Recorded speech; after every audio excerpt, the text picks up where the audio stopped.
Mayo Experience. Mayo Experience. Mayo Experience. Mayo Experience. Experience. Welcome to the Pat Mayo Experience, presented by DraftKings 2021 NFL Week 10 Best Bets.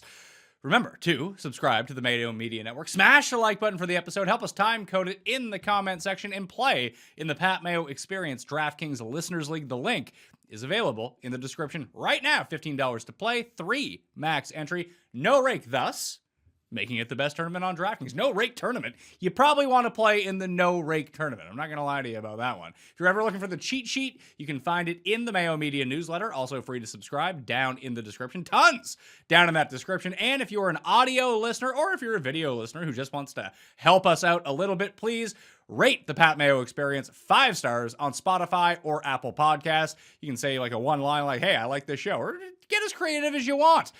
And that would really help us out. We're making the push here towards the end of November. Ad sales time is coming, so the more reviews we can get, the better, as long as they're 5 stars. Don't need those 1-star reviews. Those are terrible. Cam and Rob, a perfect 3-0 apiece last week. I was not. I was 1-2. But I did run the gold streak up to 8-1 for the season, as we all had the Chargers, and the Chargers came through for us, although I did see you having a mini meltdown on Twitter about Staley, Rob. Yeah, I mean, the Chargers game was frustrating because after we recorded, it was announced that like pretty much 3/4 of their secondary was out and a bunch of money came in on the Eagles towards the end of the week. But yeah, I mean, it's just one of those games. It doesn't matter who the coach is for the Chargers. It seems like the games always finish the exact same way for them. At least now they're finally winning some, whereas with Anthony Lynn, they'd find a way to lose every single game. But there's a bunch of teams in the league that will cause you to pull your hair out. Minnesota was my gold pick last week, up 24-10 against Baltimore. And you needed, Kirk Cousins to drive down the field to come within that number at the end of the game because they just don't know how to play with the lead. So there's so many of these games that Cam will attest to this, and we talk about it pretty regularly. But there's so many of these that are decided in the final minute that could swing either way. And luckily, last week was one of the 3-0 weeks where they just kind of swung our way at the end. Yeah, the poor Houston Texans, who were my silver pick, although you've now, despite getting your first ever silver win on this show, Rob, you're now tied with me. We're both 1-8 in silver picks. The rest of the picks, not so bad. Like overall, for the year, looking at it right now, we are 19-7-1 on the gold pick, 7-20 on the silver picks, and 15-12 on the bronze picks. So we're above 500 on 2 of them, well above 500 on our best bets. But these secondary bets are not great, Cam, except for you. You're doing great. I don't know. Thank you, Pat. Yeah, no, it's tough. The NFL, honestly, could be the toughest league going. You think you got it figured out. You don't know anything. You don't know what's going to happen. But, we look for spots. And the way I bet this league is, you know what I mean? The situation where does Dallas really need a win against that? Like, great pick by Rob with Denver. Like that on Sunday, I woke up, I saw a horse like in my vision. I'm like, I got to take Denver today. I got to take Denver. This is going to be a great bet. I don't care who the quarterback is. It's just situations. We forget sometimes, Rob, and I know you're a database guy and you are too, Pat. And, I use it a little bit. I'll look at trends and some other things and go, but Rob, he does a deep dive. I just remember, though, sometimes we forget these guys are human beings and they have wives, they have situations, they have problems just like us. And I try to look for teams that, you know what I mean, maybe not a little hungry this week, maybe just taking things a little bit lightly, especially when they're playing bad opponents. And it happens every single damn game. Look at Miami, guys, on Thursday night. Baltimore, you're not ready to play. Miami punched you in the face as a 7.5. It actually went up to 8.5 point dog there. It's nuts. This league is just crazy. I'm surprised we bet real money on it. When you wake up and see a horse, how do you know that the vision is telling you to bet the Broncos and not the Colts? How do you discern from? No, it was a Denver horse. So yeah. Okay. Yeah. It was the Broncos logo. Yeah. That you saw, It's like a horse. It's like Denver. Okay. Like I didn't see Barrel Man with the horse. Denver's fine. That guy, he lives in a barrel. I don't know how he showers or does anything in the barrel, but anyway, yeah. Denver, great pick by you, Rob. Excellent. And outright money line too. Another thing we got to tell people, Pat, it's really hard to do, and I don't do it enough. When I like a dog, you got to sprinkle on the money line. Sometimes we just get obsessed with these spreads, and a lot of time, Rob, you can give me the numbers. Spreads don't mean jack. When these dogs cover, a lot of the time they win outright, and that's good for your bankroll. It's tougher. Like, I was on Miami last night, and I was trying to think through the game. So one of the few things I like to do, especially, and I mean, this could be the complete wrong way to do it. It's just something that I've found that I've been successful with. Although I tend to remember my wins more than my losses. That's why I'm such a positive person all the time, which makes me the exact opposite of most people who just remember their horrible beats. I like to remember wins. But Rob, maybe you can speak to this a little bit. When I try to take like one of these junk teams and a bunch of points. So Miami, I had it 8.5. I looked at it at kickoff. I was like, I can't believe that went up to 8.5. I kind of like Miami here. But if Miami covers this spread, they're not covering it by winning 41-29. I just played the +8 with the under and went about my business because it felt like if Miami was going to cover, it was going to be one of these trash games, which it turned out to be. That some of these bad offense, big spread teams, that if they are going to cover, the under probably comes in with them. Do you think that correlates at all? I mean, in some cases it can. I don't necessarily think it's always correlated, but just generally speaking, when you're looking at a game like Miami-Baltimore yesterday, total was what, in the mid 40s, 45.5, 46, something along those lines. 46.5 it closed. Tends to provide more value on the underdog when you have these games where you have an underdog of more than a touchdown and a lower total, just because I mean, that total is not like, there's less variance in the game, basically. Like when you have a total of 54 and an underdog of 8, it's way more likely to get out of hand with a total in the mid 40s. In terms of the correlation, I mean, if you talk yourself into that, sure. But like there's alternative bets you can make as well. I mean, you can just bet the Miami or the Baltimore team total under in that case, I guess, Pat, if you think that if Miami's going to cover the spread, it has to be an under. You probably like Baltimore team total under. So there's alternative bets you can make, but I don't think it's like just a scenario that you can always say, well, you know, there's some sort of correlation between the side and the total. I personally could see Miami winning or covering a game that's high scoring, even though it didn't happen last night.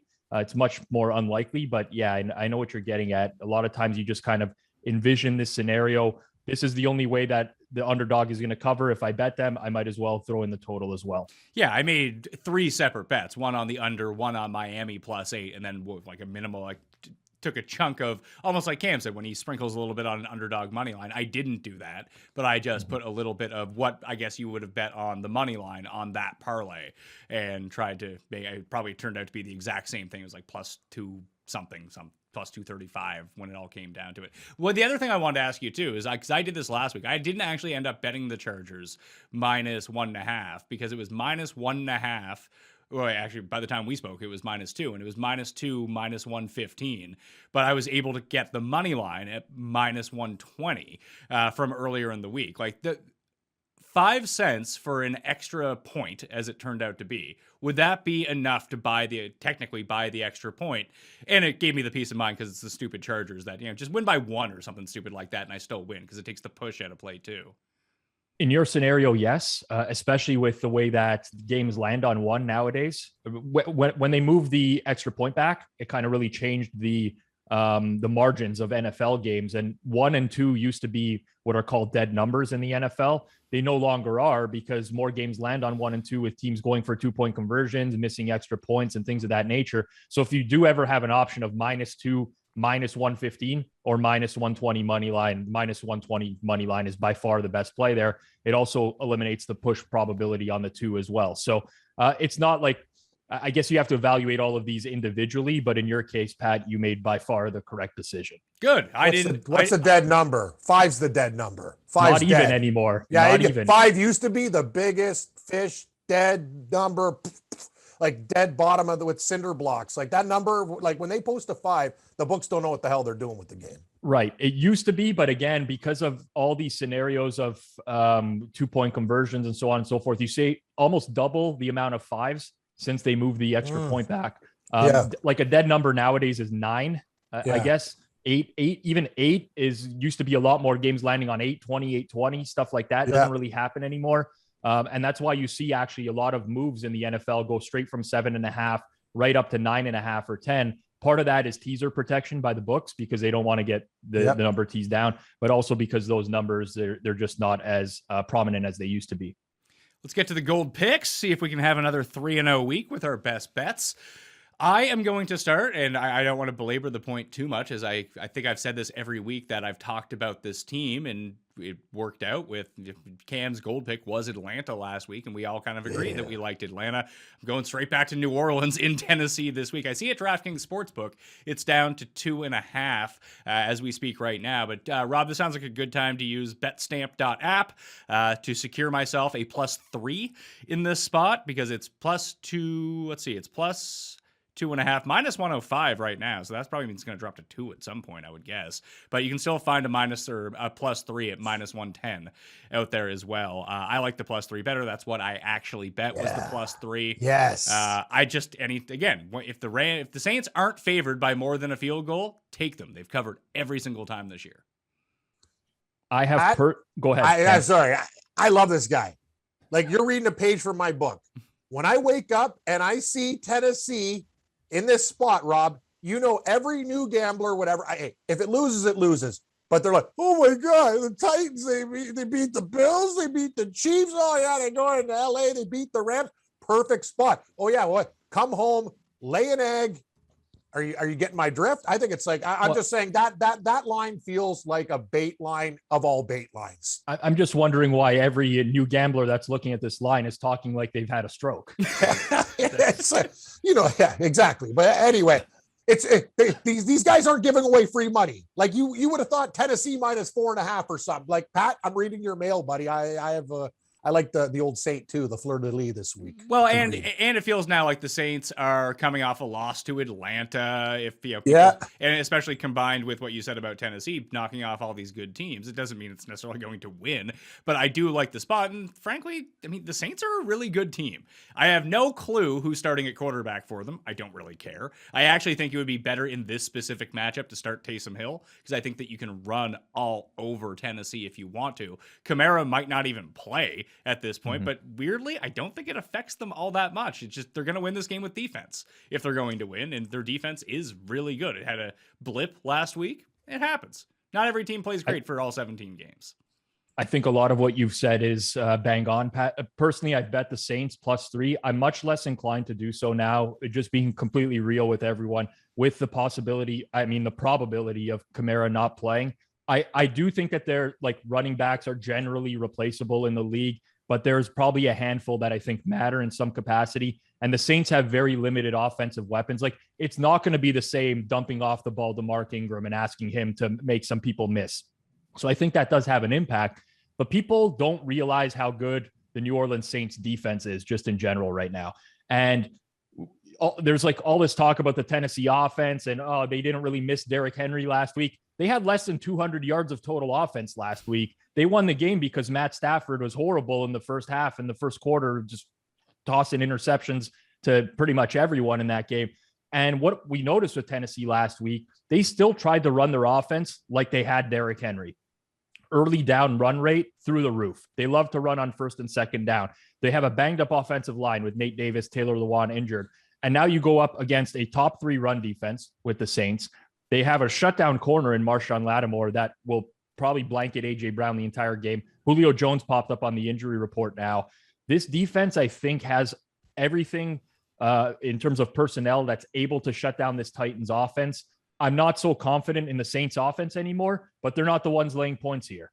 They're the ones that are getting points. And I don't see much separating these two teams. I know the Titans have been on a good run, but I think we can make this a clean sweep. I like the Saints as well, not as much as I did earlier in the week, but I still think they're the right side. I even look at the Tennessee defense and try to theorize, what does the Tennessee defense do well? Well, they're actually quite good in coverage. Their secondary has turned out to be shockingly good so far this season, but it's not really going to make that much of a difference against the Saints, who just don't get open anyway. Throwing the ball deep downfield or to anyone isn't really a part of their game plan, so I'm not too worried about the secondary of the Titans here. And the Saints have a really good offensive line. I know Andrews Pete's on IR, but aside from that, 4 of their 5 starters are healthy. They can push the Tennessee defensive front around. The Titans exposed the Rams' weakness last week, which is their O-line. They were able to get in the backfield quite a bit. The Saints won't have that problem. And I do like your point. I don't necessarily think I would start Taysom Hill, but I do think we'll see a lot of Taysom Hill packages. I'm not a big fan in general, but you look at New Orleans played Atlanta last week. Atlanta played Taysom Hill twice last year. They really couldn't utilize that offense because there's some element of familiarity with Atlanta. Tennessee's never seen Taysom Hill before. I think we're going to see a pretty interesting game plan from the Saints. I don't think there's much separating these two teams. Whatever you give Tennessee for home field advantage is basically what I think the spread should be. So maybe 1.5. I like the Saints. Cam, would you go with Taysom or would you go with Simeon? I would I'd have a combination of both in the game. I do agree with Rob. Here's the thing. You got to keep these guys guessing. And you're right about Hill. Hill can do a lot of things. Throwing the ball accurately, not really one of them. He can beat you with your feet. They can have some gadget plays. And I just think Tennessee's been punching over their weight on the defensive side of the ball. This is a real letdown spot. The world feeling great about them and then coming home. We've seen this movie so many times. And I agree. I think the Saints defense is going to score a touchdown in this game. And I think absolutely Tannehill gets rocked. He is going to be on the turf so many times in this game. The Saints have a mean defense. You saw what they did. That's what they do, man. Tom Brady's scared. Why do you think Tom Brady loses the Saints? He's afraid of getting killed every time he plays them. And they do kill him every time he plays. That's why he gets rid of the ball even quicker than usual, and it falls incomplete. This is a good spot for the Saints. I think they're going to beat Tennessee outright in this game. We're going to take the points. I love it, guys. And when the line came out, I'm like, perfect. Like, it's not Tennessee 4.5. It's just, let's get this Tennessee money here and we'll back the Saints. I think we're on the right side. Yeah, I bet it on Monday. I just looked at it. And Me too. It was like Same. minus 105 3. at the time. And I was like, hey, 3, Yep. let's go. Well, let's have this and see where it goes throughout the week. I was like, please don't go up to 6 or something stupid like that. And it didn't. It went the other way. So I'm happy about it. Rob, gold pick.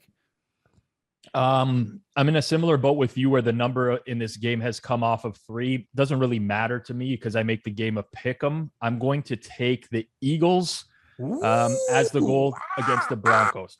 Obviously, I've done this a few times this year. I think the Eagles I've probably picked more than any other team, sometimes good, sometimes bad. There's so much pain whenever I see an edge on the Eagles because I don't like them. But they're 3-6 this year. There's the 3 wins that they've had were Carolina, Detroit, Atlanta. What do those teams have in common? Carolina, Detroit, Atlanta all have horrible offensive lines. And I look at Denver's offensive line this week. It's in shambles. The right tackle, Bobby Massey, is not going to play.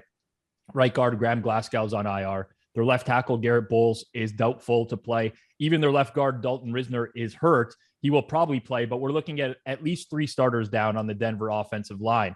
And Philly doesn't blitz a lot, and they rely on their defensive line to get pressure. I think this is a big win for them with their defensive line going up against that offensive line. And let's go back to the Broncos last week. Like Cam said earlier, great spot. They kind of caught Dallas flat with Dak Prescott playing his first game in 3 weeks. That defensive performance, I think, was just an anomaly. Like, they're still down 7 players in their front 7. They traded away Von Miller. Patrick Surtain, who's their starting quarterback, is probably not going to play in this game. Bryce Callahan's already on IR. That means huge. That Kyle Fuller is probably going to be a starter for them at quarterback this week. He's dead last in Pro Football Focus coverage grades this year. So it's more so like, if these teams were healthy, I'm not taking Philadelphia plus 2.5 here, but Denver is really beat up on the offensive line, really beat up in their front 7, issues at cornerback.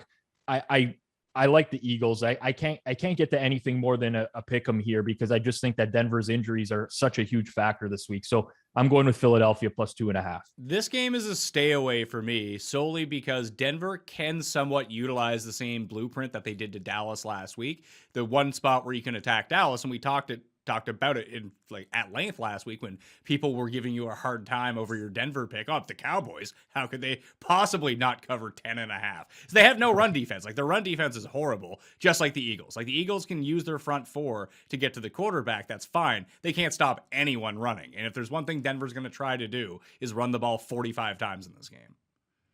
I don't know that it necessarily works in their favor. You're right. The Eagles have not been great defending the run, but when you're down 3 starting offensive linemen and you start to get backups in there going up against a pretty good, decent defensive line, I wouldn't say that they're good by any stretch of the imagination. I don't think it's in your best interest to do that. I think a lot of people who are going to make a case for Denver will say, well, look at the Eagles this year. Like, they've allowed some huge completion percentages to a bunch of quarterbacks. Teams dink and dunk their way up the field, and Teddy Bridgewater can do that. But when you look at the quarterbacks that Philadelphia has lost to, these have been really good elite quarterbacks. it's not like Teddy Bridgewater, no disrespect. The guy's fine, but he's not at the level of a lot of the quarterbacks that the Eagles have got blown out by earlier this year. So, yeah, I mean, not even a situational play. I guess it's just more of the impact that I feel the Denver injuries will have on this game. And I do like the Eagles. Yeah, Cam, it's an interesting spot because I made the case probably 3-4 weeks ago that these two teams were the gatekeeper teams of the AFC and the NFC, that every good team is going to beat the Broncos, but they're going to just absolutely wax every bad team. And Philly's been kind of the same way. Like, they lose to who they're supposed to lose to, and they beat who they're supposed to beat. These teams just seem too even to me. I don't know what to do. Yeah, I got to tell you, I still think Denver can win this game. But Rob, you really brought up some interesting points. Those aren't just like important players. Like, these guys are vital. That's half the offensive line, some key guys in the secondary. I always prefer Denver as a dog too. And it's actually funny, like the Mile High stuff, I like them on the road a lot more now too, because that's the thing.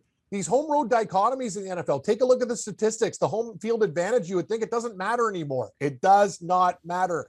You know where it matters? College basketball, stuff with kids where they get rattled and absolutely like they lose their minds when another team goes on a run. In the NFL, it's it's a big boys game. And I'll tell you, I'd rather take these bad teams on the road getting excessive points. So Cam, New Orleans for me, Philadelphia for Rob. Yep. Where are you going with the high mineral pick here, the gold?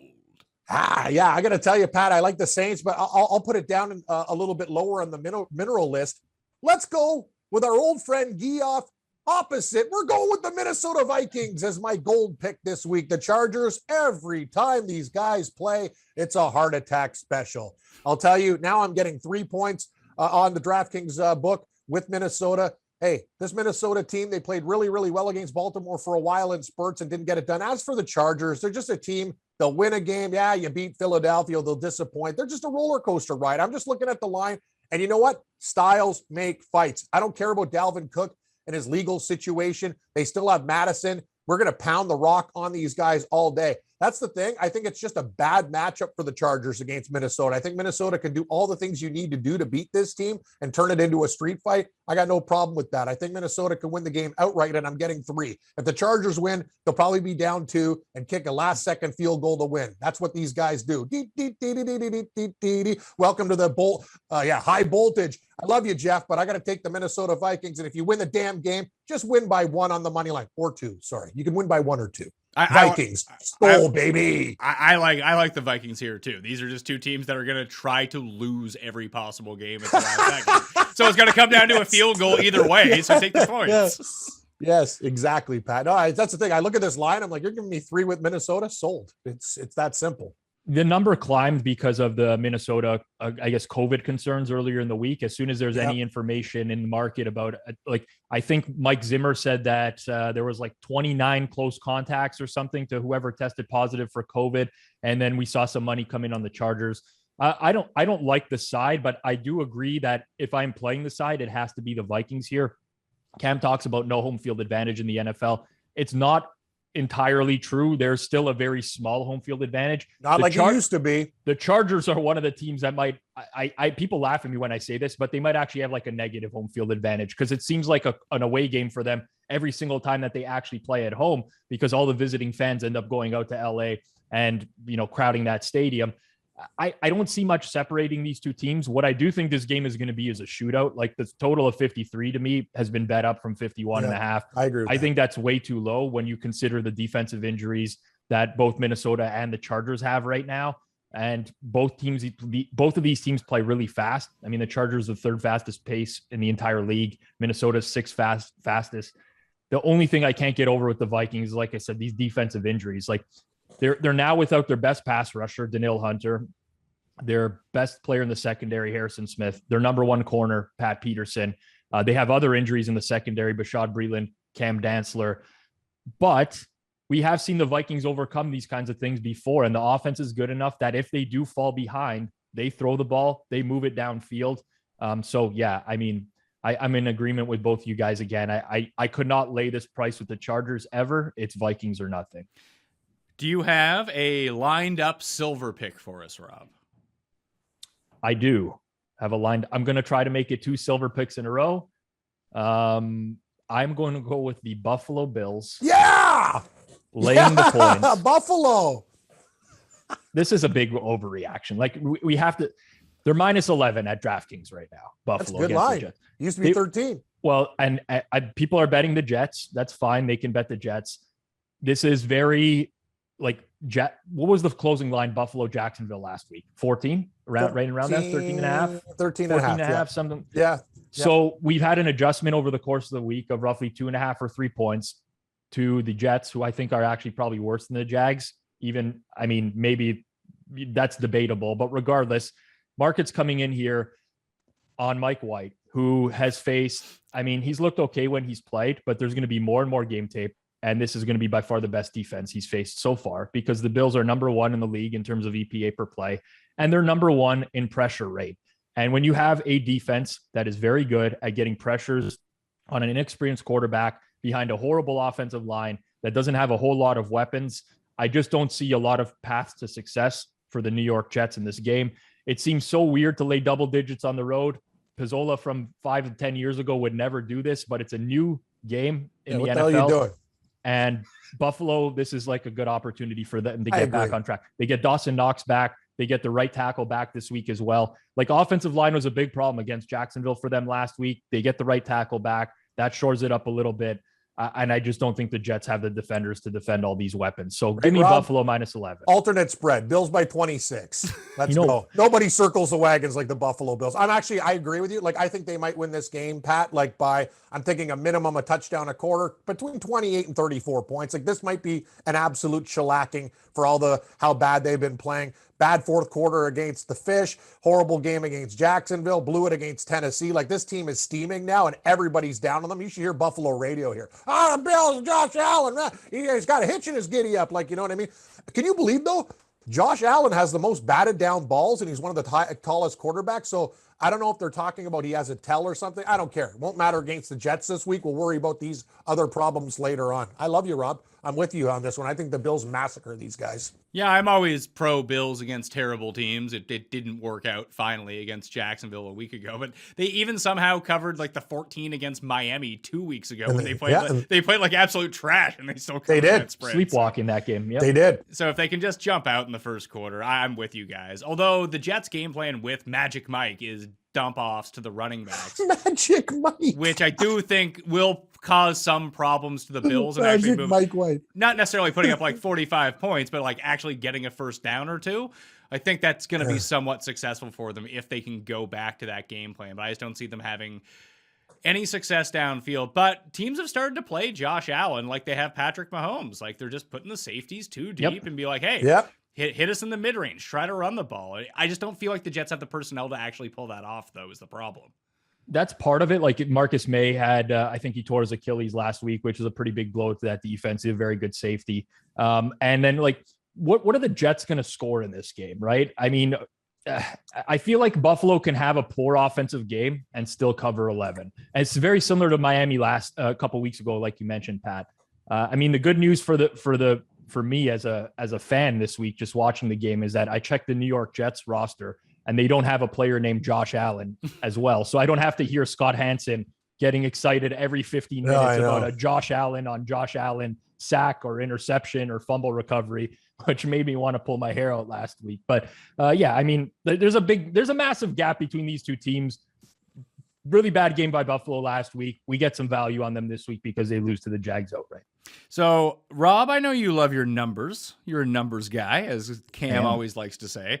And I like to dig in as well. But this week, I am playing my silver pick because I'm 1-8. So screw the numbers on this one. I'm just going to go with what I feel in my gut, Cam. I'm going to take a Cam style pick here.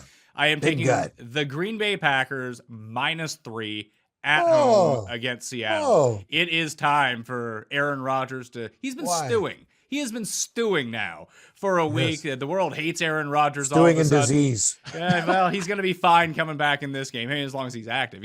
Saturday we'll know whether he's playing or not. If he's not playing, I don't really like the -3 so much. But a lot of it has to do with Seattle as well. Like, Russell Wilson's really going to come back from pins in his hand 2 weeks ahead of the minimum timetable and be Russell Wilson. Now, Russell Wilson 30% might be better than Geno Smith, obviously.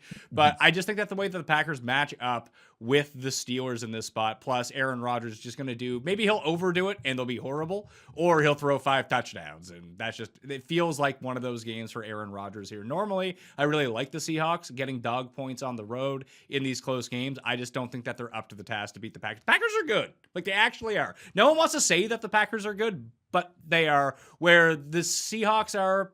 They're an average NFC team. Like, they have to win, obviously. So to play, Cam, your point of view, like, they definitely need the game more. I just don't think that they have the talent outside of like their run stoppers to do anything. And as long as Green Bay's passing game can get going, I just don't know if Seattle has an answer for it. And Green Bay's pass rush has gotten a whole lot better once they started getting guys back. And Seattle, as has been the case for them for 5 years now, cannot block. That's true. Anyway, I kind of like Seattle in this game. I don't know really why. That's the thing. Hey, Aaron Rodgers is great. The guy lies to everybody in the NFL, doesn't care about anybody, gets a $14,000 fine. CeeDee Lamb's got like a sock problem and he pays 20 grand. This league is such a joke in their fines, like literally. So a master manipulator and liar gets $14,000 fine. Oh, whatever. Anyway, league, you got to clean it up. And Tony Corrente, you clown, you hip check Marsh. I don't think you could deny it all you want. These referees are just a bunch of absolute morons. That's the thing. You get these old senior citizens. You think you're in the mob. You think you're going to run the show. Anyway, I'm glad the Bears covered. But Pat, I'm not a big fan of Aaron Rodgers, the way he handled the situation. I don't work for Pfizer. I don't really care about. You can be vaxxed, unvaxxed, whatever. But the fact that the league came down on him with a $14,000 fine and you get 20 grand for like not having your sock half an inch, that makes me sick. This league's an absolute joke. Anyway, I like the Seahawks. So, Rob, are you going to go with my side or Cam's side? What do the numbers tell you? The numbers tell me that this game should be 3, but I think I go with your side, Pat, because there's more upside with the Packers. Like, you could have the potential of Russell Wilson coming back early and he just can't throw a football, and then you get Geno Smith for the rest of the game. There's a lot of scenarios where I think that there's just more upside with the Green Bay Packers here. I mean, the Packers have been a tricky one for years now, where people always call them frauds, right? They look at some sort of metrics, or, they win all these close games. I mean, I think that when you have a really good quarterback, you're more likely to be able to win close games. So it's not really like just pure fluke and luck. A lot of the Packers' defensive metrics also never look as good because they are winning a lot and other teams have to throw the ball on them, and they play a lot of soft prevent. They let teams back into the game. It's happened a lot so far this year as well. But overall, I mean, it's not something I'm considering this week personally. I right now, as I stand, I make the game 3, so I can't be the tiebreaker between you two guys. But I would rather have Green Bay just because I think that there's more upside. We're assuming that Russell Wilson is basically going to come in and play like he's Russell Wilson. That's what. And Aaron Rodgers not playing this game though. Is there any time a setback you see love and then you're toast? Like, that's the thing, sure, right? Like, yeah, but I just, even when everyone's expecting Aaron Rodgers to play, the line is set like he's playing. So I don't need to bet this until I know for sure that he is playing. It's a good point. Yep. He has a higher probability of getting COVID than any other quarterbacks, though, because of the lack of vaccine. So that could happen before end of week. I'm not saying it will, but now that we know he's unvaccinated, I'm not. No, I know. This is not a joke. I've been very cautious with quarterbacks that are unvaccinated this year and betting them early in the week. Well, look at Lamar, Pizzola. He got COVID twice. He's like, enough is enough. I got to get my shot, right? Like, I'm not here to rip. I'm not a doctor either. I'm vaccinated. Hold on. Cam, you're not a doctor? No. He's obviously not a doctor. He's in the army. Look at that haircut. I know. Hi, everybody. Welcome to UFC 396. I'm Brock Lesnar's twin brother. I don't see you like. I haven't seen you get a haircut in a long time because I go to the Chinese lady down the street, Pizzola. It was so funny. $10 haircuts, right? So I tell Morency, I go, I gave her 15. He's like, oh, that's cheap. I go, what, a 50% tip? There's other grifters coming in there leaving like dimes and nickels. $5 on a $10 haircut. There's nothing to say. Sure, I'll give her 20 next time. I think she went a little bit low. But did you tell her that did you say I want like a 2? Yeah, no, I go in every time so she knows my deal. I kind of fell asleep in the chair a little bit. I wanted it a little because I was really tired. I wanted it a little bit longer, but you know what? The beautiful thing about hair, Rob, and I got lots of it. I know a lot of people don't. That's one thing I have too much of. So on the shoulders here, there, everywhere, the golden bear. I don't mind. It'll grow back in a week. It'll look fine. But right now it's Brock Lesnar. Yeah. Hey, Pat, you can take a nice 3-wood hybrid right out of my head right now. 4. Yeah. Listen, I'm all for the very kempt look. I'm getting a bit shaggy here. Yep. I try to get my hair cut every 2 weeks. So to make it nice, it's the same all the time. It doesn't like flop over my I know ears. nobody's got better oral care than you, Pat. I've never seen a guy, Pizzola, like we're walking around the office. Pat's got his floss out. This guy really takes care of his teeth. And you'll respect it because when you see old people, a lot of their teeth look like caramel nuggets. You got the bad shade there. Black is, yeah, that's the thing. Mayo's going to have those pearly whites like Joe Namath. Well, it's important. I mean, you get to old age, your teeth are important. You want to be able to chew your food. I agree. It's I respect Pat's dental hygiene. I mean, he puts a lot of effort into it. It's very, very good. Yes. I don't know the amount of time that Pat spends on his teeth a day, but it's important. I mean, at the end of my life, I don't want to be having to eat applesauce every day because I can't chew my food, right? That's a good point. Yeah. Listen, by the time that you're old, you'll have the dentures game will be high. Yeah. It still is. Yeah. The problem would be is if you're in between that having teeth and not having teeth phase. The one thing that I have found is I probably spend less than 5 minutes a day on dental care. I brush my teeth in the morning, I floss in the morning, I brush my teeth at night, I floss at night. That's really all it is. And yeah, I should floss more. It's just one of those things. Sometimes I'm I don't do it. I'm once in a blue moon, I got blood in the sink. Yeah. Bad oral hygiene. Even though my teeth are quite white. But I feel like I found if I go through stretches where I don't floss, and maybe it's because I do floss a ton, is that I start to get headaches. So wow. Sorry, not flossing gives you headaches? Yeah. Yes, I'd say a pot of coffee, but floss, I don't understand how floss can it just makes everything in your mouth tighter. When you floss a whole bunch, you just end up with more space in between your teeth. Therefore, there's actually a ton of room for stuff to actually get through. There's more room between my teeth for stuff to get stuck than it is for people who don't floss because less steak in your molars. I get it. Those pockets have been opened up. So if you get something stuck in your teeth and you just don't take care of it for a day or two, and the brushing doesn't get it out and you just kind of forget about it, you're like, oh my God, it's not a great scene. I feel this is a psychological thing, though, more than if we were to poll all of the people who floss on a daily basis on planet Earth and how many actually suffer from headaches if they don't floss for, let's say, a week, the number's got to be astronomically low. I don't know. I gotta believe. No, I'm actually going to say something right now. We've been very friendly and cordial on the show for a long time. I think if I came up with flossing headache, you'd be all over me, but your respect for Mayo and his stuff, you're being. What do you mean? I'm calling him out right now. I'm not. Not enough. Not the way he calls me out. Well, you know what? I will refer you to the researchers at the University of San Diego Medicine found that people who have regular migraine headaches have something in common. They seem to have generally higher number of nitrate-reducing bacteria in their mouth. Therefore, if you combine the nitrates with poor oral hygiene at home, then you may be creating an atmosphere prime for headaches. So essentially what it's telling me is that normally I don't have any of this stuff in my mouth, and people that don't floss, they're just used to it by now, all this mixing that's going on. When you introduce this new element into my system, I find it overwhelming.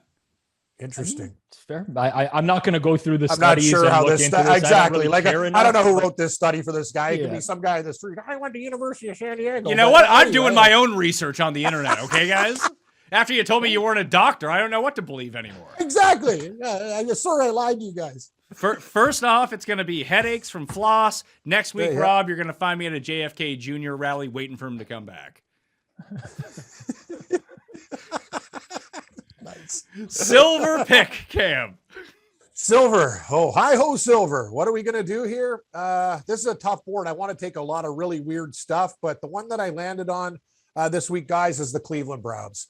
I think it's addition by subtraction. I love what they did to the Bengals last week. I know the NFL is usually a win, law, you know what I mean? Cover, not. It's back and forth, seesaw, flip-flop. But I just really think Odell Beckham Jr. out of that locker room is good for anybody. It's kind of like that guy in your team, it's like, all the time. It's like, dude, come on, man. I get it. We're not even close to the best guy on the team, and all you do is chirp. It's good. See you later, buddy. You don't have to worry about it. Now your father control the Rams. I think it's going to be a good spot. New England's been playing a little bit better than I thought. I got to give Belichick and the Patriots credit there, but also let's look at their schedule. They beat loser teams, man. The Jets, Carolina, it has been one of the worst. They're not that good. I'm going to tell you the win against the Chargers, I'll give it some respect, but Cleveland is a superior football team. I don't care about Chubb. Dearness Johnson was fine when he played before, and the running backs, everything will be all right. Baker Mayfield's happier now. I just think Cleveland goes in there and wins this game by 10 points, and we're getting 2.5. Wish we got 3, but that's a pipe dream. Give me the Cleveland Browns. We could do this, man. Let's go. Dog pound. Rob, when you look at sort of the undervalued teams right now in football, like I'm just looking at PFF at the moment for like their overall grades on team. The Browns are the number 2 team in football, according to them. And then you also have like the 49ers are tied for 10th. They're basically the same grade as the Titans have right now. And they're 3-5. Who are the other ones? Jimmy G should do porn. Hey, I'm not even sure if I'd hire him to hold the boom mic the way this guy plays. You should do some cuckold porn. Anyway, I don't know why people think this guy's a quarterback. Like, he is an absolute train wreck. I know he dated that porn star, but he should get into it. But then again, the way he plays football, I wouldn't even trust him as a sound guy. Would you put some more emphasis on these teams in the second half of the year that statistically great? The Vikings are another one, obviously, and you know what happens to them every single week, but they do tend to cover against better teams and not cover against the worst teams. Like they are that franchise, at least so far in 2021. Like, do you put value into the teams with bad records that actually grade out really well? Well, it's always difficult. I don't know specifically how PFF does their team grades. I use their player grades quite a bit, and I think there's a lot of factors that go into it. Like the Minnesota Vikings are 3-5. A lot of people will say, oh, they could be, 6-2. They lost 3 games on last second field goals. They missed the last second field goal against Arizona. Well, at the end of the day, a lot of that is repeatable going forwards because that's just the way that the Vikings play games, and they're constantly going to play close games. And sure, they could be 6-2. They're not. I think when you look at a team like Cleveland, though, the reason that PFF probably has them rated very highly is because they suffered through so many injuries in the first half of the year, which includes their starting quarterback, massive offensive line injuries with like 2 or 3 guys on the injury report every single week, defensive line injuries where they missed Jadeveon Clowney for a period of time, Anthony Walker, middle linebacker for them, Denzel Ward in their secondary. I'm missing someone. Greg Newsome was out for weeks. So Cleveland, to me, is a great buy low candidate. They're going to actually be my bronze pick. So I can go right into this here because I'll piggyback off of what Cam said here. But I like the Browns going forward. This is the second week in a row. I think that the wrong team is favored in their game. Agreed. Like I know you guys like Cincinnati last week. I'm just generally high on Cleveland going forward because they have everything that I'm looking for in a football team. Good offensive line, good defensive line. The quarterback play can be suspect at times. It's going to be better without Beckham yelling at him all the time. I think listen. I don't think that their Cleveland is better because Odell Beckham's there. No, but addition by subtraction, right? Like you don't need him. You don't need that guy. Agreed. I just don't think he has an impact. And in fact, he's had a negative impact. He had a big 4th down drop a couple of weeks ago for them. But I look at this matchup specifically against New England. And New England beat Carolina last week because their defense played really well. If you look at what Mac Jones did last week, he had a negative EPA per play against Carolina. I love to look at EPA per play in general. I suggest people check it out. For perspective, Mac Jones actually had worse EPA per play numbers than Jordan Love did last week. And Jordan Love played horribly. And why is that important? Well, it's important because that's the first time all year New England played a team that had a top 5 pressure rate in the league. The only other time this year they played a team with a good pressure rate, that was the Chargers. Mac Jones also had a negative EPA per play in that game. He has the most drastic splits of any quarterback when facing pressure versus a clean pocket. And the Browns bring pressure. They have the number 2 pressure rate in the league. I know Myles Garrett hasn't been practicing. Regardless, I really like that front 7 on defense. And if you adjust for the Browns' strength of schedule, they're actually number 1 in pressure rate in the league because they would pass Buffalo, who's played an easy schedule. And I talk about this Browns team. If you look at their defensive metrics, they're not going to wow you in any way. You're going to say, oh, this is an average team. Well, they've been missing so many defenders all year. They're finally healthy. I think this is going to be a big team in the second half of the year. I don't think the right team's favored in this game. I'll piggyback Cam's play. I like the Browns. Where are you going with your bronze pick here, Cam? I didn't want to, like, usually, we got the fireworks, but it's the Saints, Pat. Like, I was on the Saints. Like, it was going to be my gold with you, but I decided to put it down on the mineral chart. I just think this Tennessee is ripe for an absolute letdown, right? When everyone's feeling great about these guys, hottest team in the league. We've seen these narratives before. This is where they fall apart. I don't give a rat's ass if it's Simeon, Taysom Hill, or anybody. The defense is going to win this game. Tannehill's going to be on his ass, and they're not. And I'll tell you that Tennessee defense that's been punching over their weight is going to have problems. And I don't care who's at quarterback. That's the thing. The Saints are going to be put in good field position spots because they're going to get a lot of 3 and outs with Tennessee. Give me the Saints to win outright in this game, Pat. I'm with your gold. I'll match you on the bronze. We have a couple overlapping picks this week. That's cool. Actually, last week we did it, and we all won with the Chargers. So let's keep the train going. Positivity, Pat. All right. New Orleans +3, Cleveland +2.5. I'm undecided on my bronze pick, so I got to run some stuff by you. I was looking at the Bills. I like this game. I was like this game. I was looking at the Bills -11 because there's a lot of these big spreads this week. Yep. And I feel like it's just going to come down to 2 of the 4 big favorites are going to cover their number, and the other 2 are just not. It might be a nice time to buy back in on Dallas at home, I think, against Atlanta potentially. It's only 8 points. Dallas just seemed discombobulated last week. I don't know if Dak was completely healthy, what was going on. And the Falcons kind of overachieved, I think at least, last week in a division game against a team that they know really well. Like, Rob, what do you think the advance line was on this a week ago?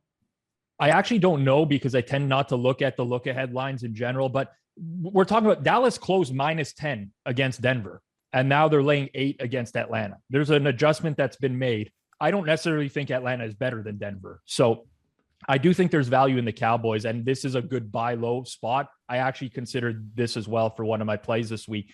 Where are the Falcons going to get, like, I don't know where the Falcons get stops in this game. I really don't get it. Like, I know Dallas is missing their left tackle, Tyron Smith. He might play. It hurt them a bit against Denver last week.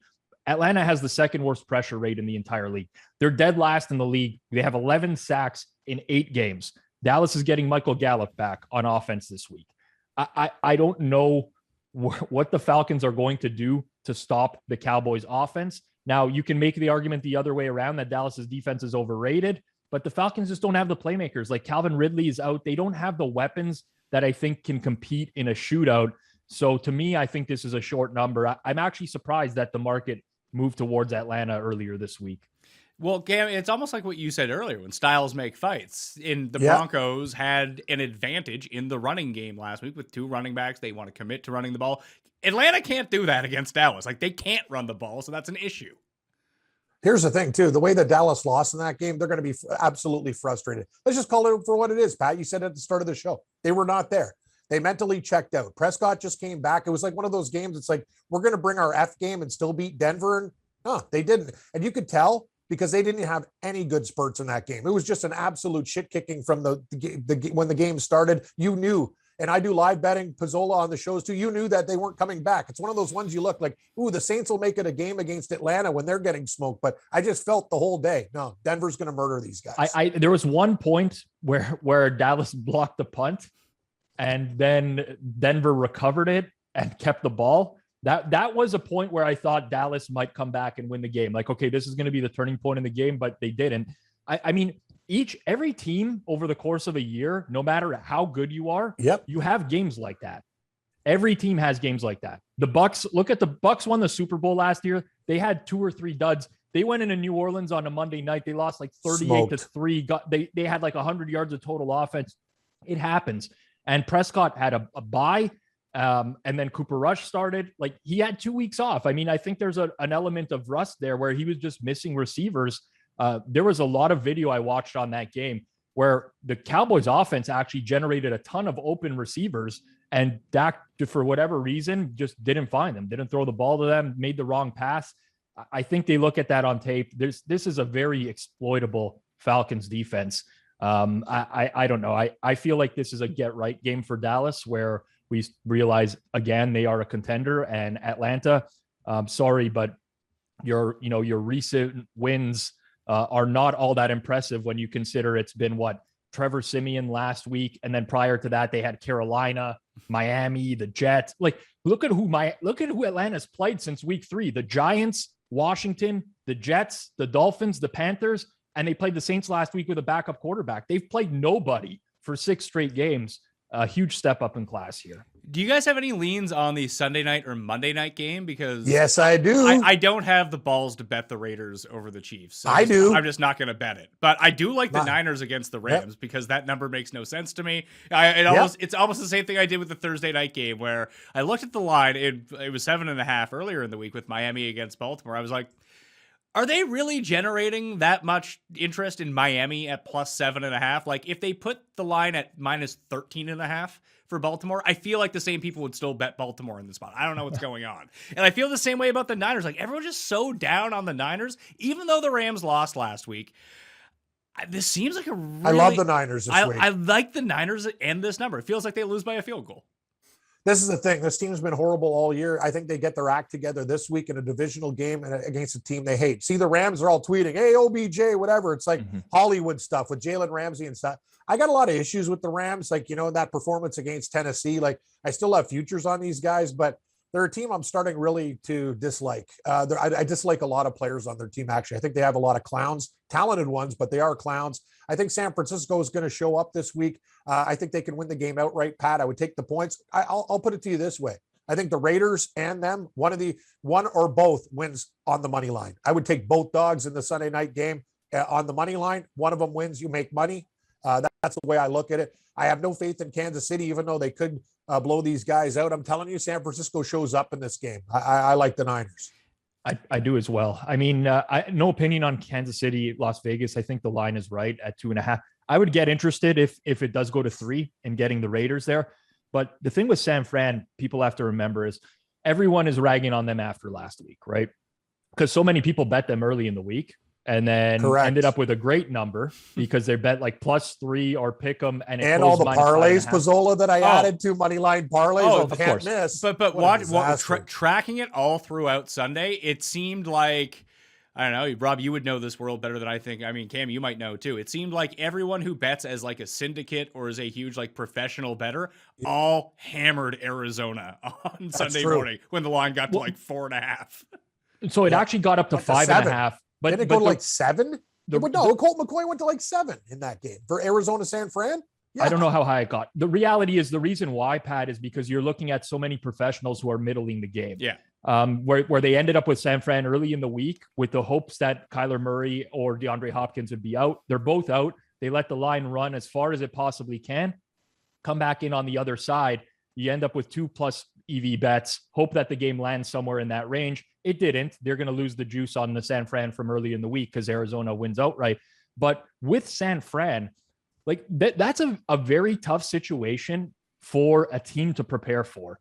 When you're you have a chance of facing Kyler Murray, you have to game plan for Kyler Murray. You're not spending your entire week game planning for Colt McCoy. You're game planning for the guy that you think could really do some damage. And then all of a sudden on Sunday, you're not playing that quarterback anymore. You got to go to the backup who's running a completely different offense, who's not utilizing his legs as much. We see this time and time again in the NFL with these quarterbacks making their first start or these like surprise scratches late in the week. It's just a very difficult thing to game plan for. And the 49ers defense looked awful. The thing I will say about San Fran is they've dominated these matchups with the Rams over the last few years. And the Rams seem to not be able to figure it out. Part of the reasons why is San Fran just comes out, they put Kyle Juszczyk at fullback, and they just run the ball down the Rams' throat over and over and over. I don't like Kyle Shanahan in terms of, I think he's a horrible game manager. I think he's very good at scripting a game, especially like this power running game. And it seems to work for them against the Rams. So I agree with you guys. I mean, it's hard to have confidence in the 49ers because they have a lot of injuries. They've looked bad, but styles make fights sometimes. This 49ers team has shown the ability to beat this Rams team. And I like, maybe if you like this 3.5 right now at DraftKings, there's some 4 still on the board. That's too high. Like this game should be a 3. It should be a flat 3 for the Rams. And I think that's probably where the market will close at on Monday, but it's one of those hold your nose specials, Cam. Yeah, no, but the thing is, the issue that I have, and I agree with everything you said there, Rob, is throwing the word genius around. It's like, hey, Shanahan, you went to one Super Bowl and lost.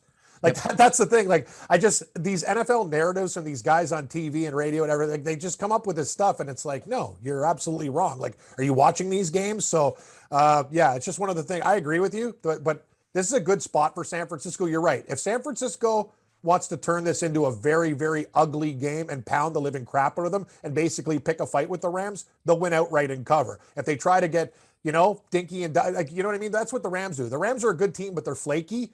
Yeah, and you can use their over pursuit guys on the line against them for nice draws and good plays like that. If they call a good game, San Francisco, Pat, I think we'll win outright.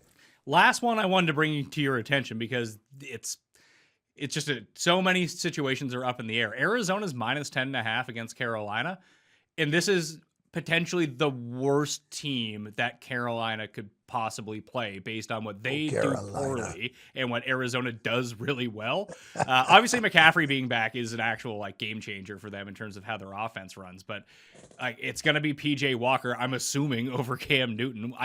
Do we even know if this line is set like Kyler is playing again, but do we know if he's actually playing? Could he sit? He's going to be out. We don't know, and that's what I was going to say. This is another game where you have only upside in betting Carolina. Worst case scenario, Kyler Murray plays, and you're going to end up with the line probably right where it is right now. It's going to close 10.5, something like that. And PJ Walker could be an upgrade from Darnold. Sam Darnold sucks. He does, but every time that PJ Walker has been in a game this season, he's been a disaster. He is a disaster. PJ Walker stinks. So does Sam Darnold.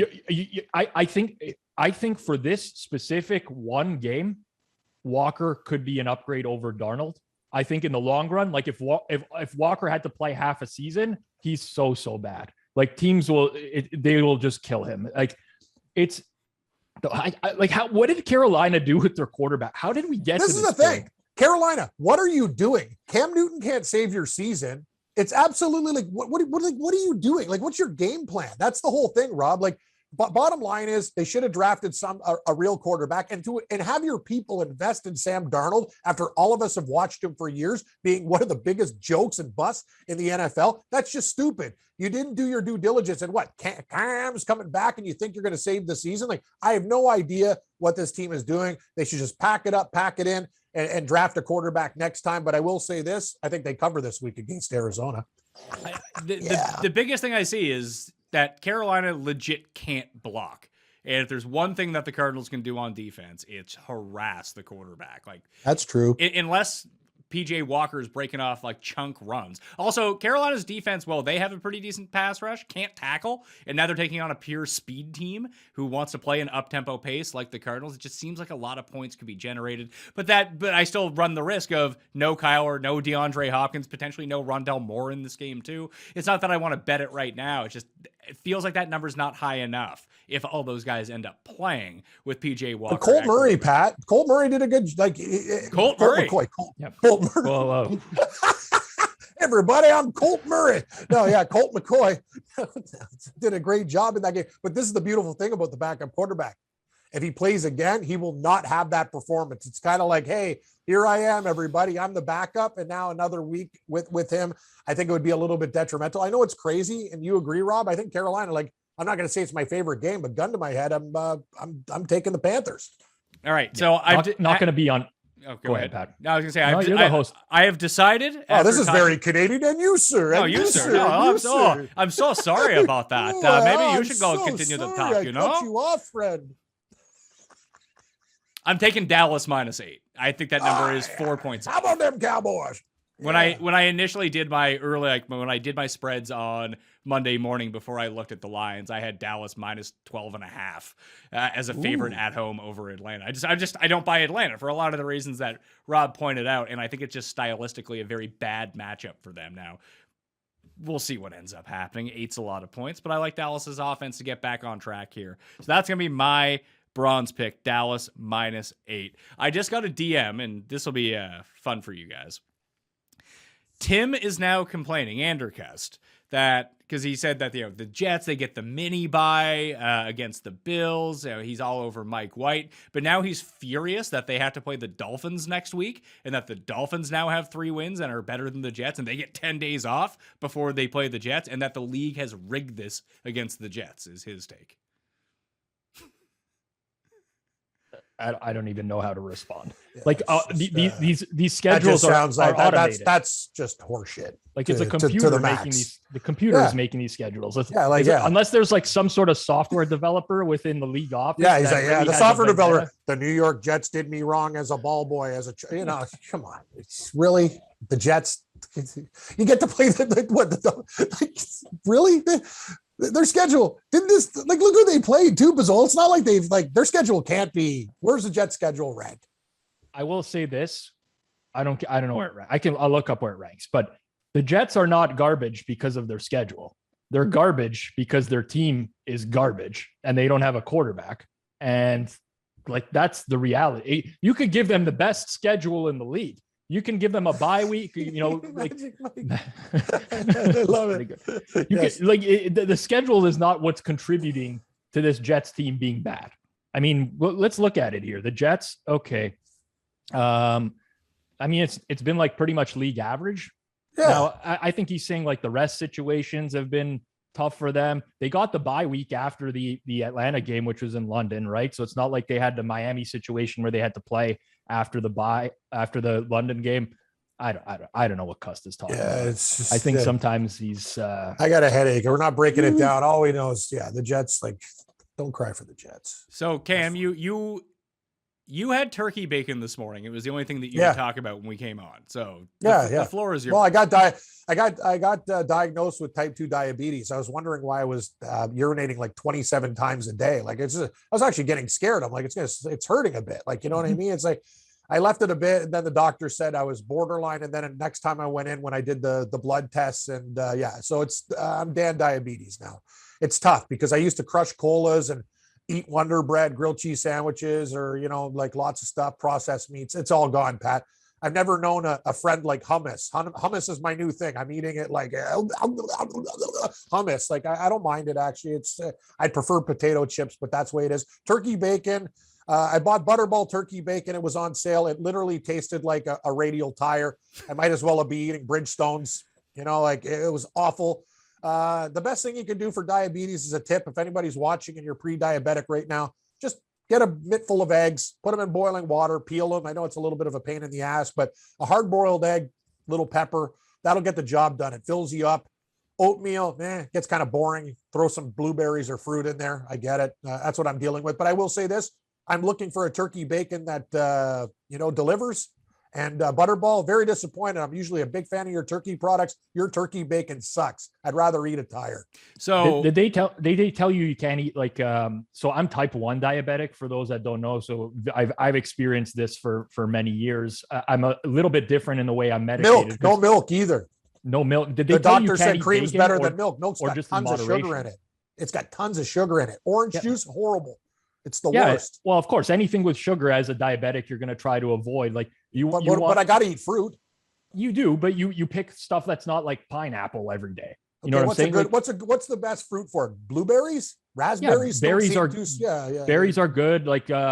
Pears. I eat a lot of pears. Oh, pears. I don't mind pears. I like pears actually. Good stuff. I mean, you mix it up. Yeah, everything in moderation, Cam. That's what it comes down to. I got to be honest with you. I was the opposite of moderation for years of partying and stuff like that. It finally bit me in the ass. And the worst is though, Pat, beer.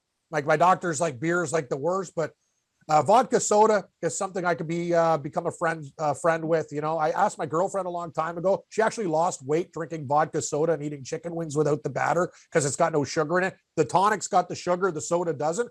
And another thing is, guys out there, Guinness is better. The doctor said there's something about Guinness. You can drink it, Rob. I did my blood levels last night, even though it does have sugar. It was a 9 point whatever when I did a test when I drank regular beer, and it was 11.9. There's something in Guinness that is not as bad for you, and it has less calories. How long after you drank the beer did you do the test? About an hour. You got to wait longer than that. Oh, okay. It takes longer to get in. I did the other one, but I'm telling this is what the doctor told me. He said Guinness is not bad. If you're going to have some beers, have Guinness. I'm just saying that your experiment of trying 2 beers and then testing your blood an hour later, it's flawed. You're not getting proper readings. Okay, yeah, wait 2 or 3 hours. Okay, Yeah, is that what you're saying? Well, I'm saying, yeah, it takes longer to get for the beer to convert I just into don't sugar. understand when I wake up flush in the morning, right? It's supposed to be lower, but it's higher, and then I don't eat anything, and then it goes lower, right? Like I wake up with a 9.1, then it goes to a 7 point whatever. I'm like, what the hell? Then I have a cup of coffee. Did it? Like I just don't anyway, my numbers are down. Wait. So let's talk about this for a second. No, let's not. No. Really quick. I don't think people want to hear the diabetes report when we're giving football picks. I agree, Unless we can bet on diabetes. Actually, I got a great idea. We can bet on my numbers. Because Pat, it's a number like 6.9 between whatever. We can do point spreads. Cam eats this. What will the number be? Actually, you know what? I got a great idea. It's actually pretty good. It's actually a very good idea. I would bet on that. And I have the technology that people will be able to live stream this. Listen, we'll have better quality coverage of this than like the PGA Tour. Yeah, like I'll prick my finger and I'll go, what's the number? And you do a finger prick first. You show what you're at. You eat your meal, and then 2 hours later, we do a finger prick again, and people have to guess what you're at. Now we're talking. We can bet on diabetes. That's making it better. There we go. So I have 2 tips for you here, because I eat a ton of turkey bacon because I love bacon, and eventually I was like, I am getting like fat eating like regular bacon. Got to make the switch. So I've tried out every basic kind of turkey bacon, and you're right. They taste like tires. It's absolutely god awful. However, Cam, I have found one type of turkey bacon that is actually good, because the biggest miss that turkey bacon has over regular bacon, I mean, I even tried chicken bacon once, which is also completely terrible, but it's the texture. It doesn't feel like bacon. It doesn't taste like bacon. What you need to do is you need to go to your local Loblaws or even Shoppers Drug Mart. You will find the Blue Menu turkey bacon that cooks like real bacon. It's cut the same way. It's a little bit worse for you, but you know, it's closer to the turkey bacon. I would say it's a little bit better. The Blue Menu products in comparison to Butterball, I think, would be a better friend. Well, I mean, you're just saying that because it's called Blue Menu.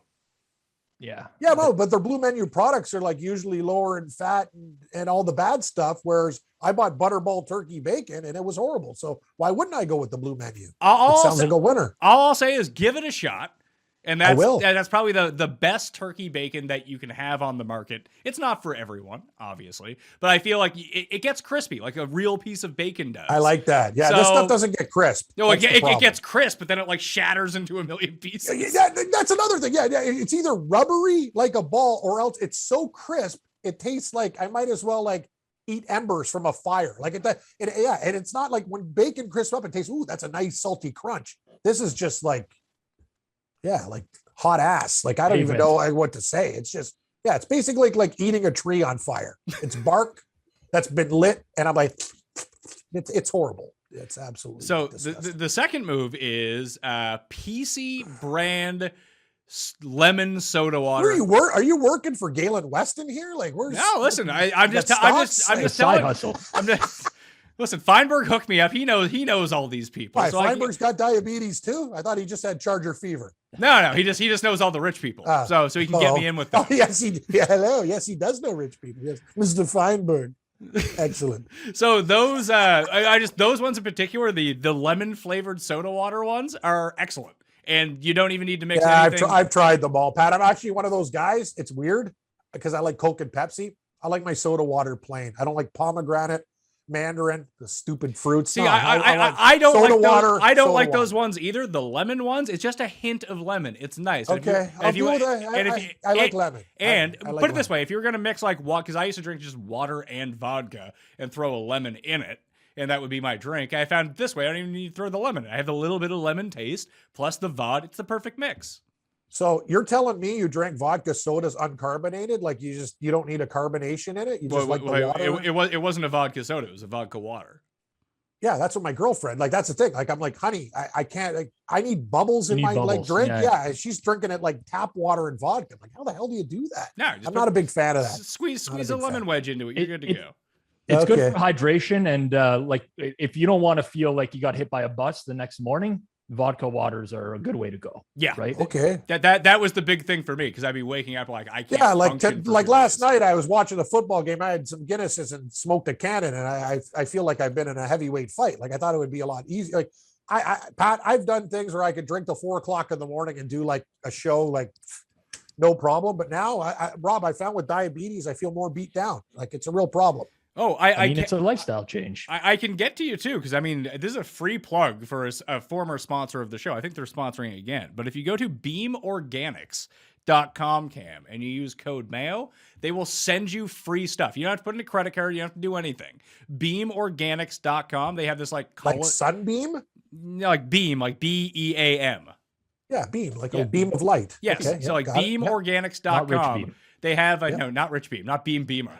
Yeah, not BEE. Yeah. Yeah, you're not watching Sky Sports early on a Sunday, and Rich Beam is coming at you. Rich Beam. Or it's not like the PGA Championship every 3 years. But Beam Organics, they have this like collagen stuff that you just put into water. It's like full of electrolytes. I take it, and they'll send it for you for free if you use code Mayo, and you just put it in your water like before you go to bed, and you wake up and like you're not hungover. Kind of like Pedialyte without the sugars. Yeah, I've used this before. Yeah. I've used this product. It absolutely works. It is a game changer. I will tell you, once you do it, you just like you pour it out into a water bottle, down the water before you go to bed. You feel like $1 million in the morning. Really? Seriously, I've used it. It's really good. I'm excited. Yeah, Pat, by the way, I got one more question. So 5 guys I bet first round leader. I had 3 of them all T1.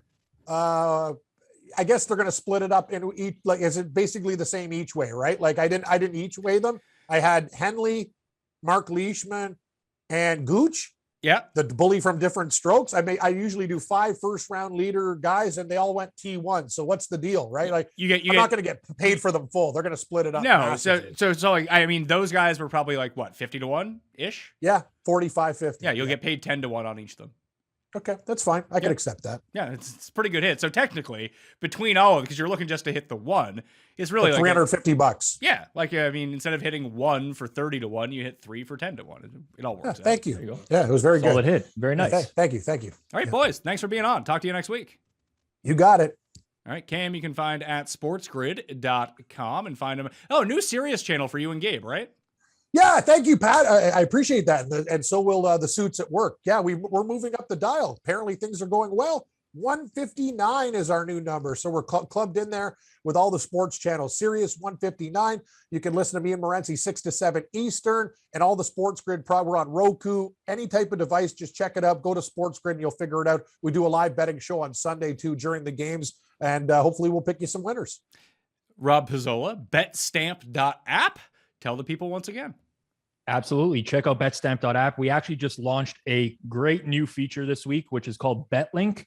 And what it'll do is allow you to connect to your sports books and actually pull all of your bets from your sports book directly into the app. So you no longer have to manually track them anymore. Then you can run all these analysis features, what you're doing good, what you're doing poorly, where you can improve.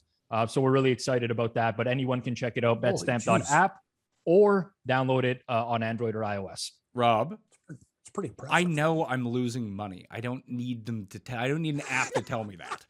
It's not to tell you that you're losing money. It's to tell you how you can stop losing money. Well, you know what? Make better picks is my problem. Don't pick losers all the time. But you have a lot of principles that are like, you know about a lot of principles, like line shopping, for example. You're going to bet the best number. That's just a very simple way of doing things. But this will identify areas of weakness in your betting. And maybe, Pat, you don't really even know that.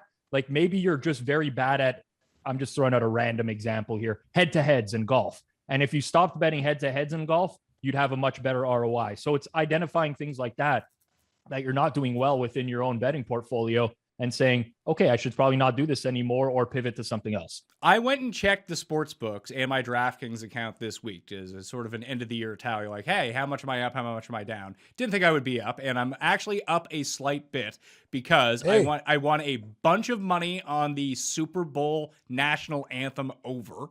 And I won two huge parlays because of Cody, and I won a bunch of money on the Canadian election. So actual sports betting that I've done myself, I'm just down. Well, I would argue that the Liberals national minority. Super Bowl Yeah, national lock. anthem would fall under sports betting very loosely, but it is a sports bet. But like it was 3 bets basically that have me up for the year, and everything else is just. And I put a lot of money on it because I felt like they were locks. Everything else just losers across the board. The point here is that you went into your account, Pat, and you were up. And I agree. However it happens, it doesn't matter. That's the rule, Pat. Like I say to my buddy Visine Vince, you got a plus, you got a plus. That's all we're looking for. Pluses. Visine Vince. Yeah, he's a big gambler guy. Yeah, anyway, mail carrier. So, I'll like tell you more Visine, stories later. Yeah, big gambler, like he's got the vision, and that's why you call him Visine. No, Vince? he used to smoke a lot of weed. He delivers mail. I'd call him Mailman Vince now. But yeah. Anyway, we'll talk more about him later. He's actually got some really good picks. Mailman Vince doesn't have a good ring to it. Needs to be alliteration, right? Yeah, that's like why if he has Visine erectile Vince. dysfunction, you could call him Viagra Vince. All right, for everyone out there, like the episode, subscribe to Mayo Media Network, leave those ratings and reviews for the audio podcast, and play in the Listeners League, please. Until Saturday, when I'll be back with an injury report, we'll see you next time. Mayo experience. Experience.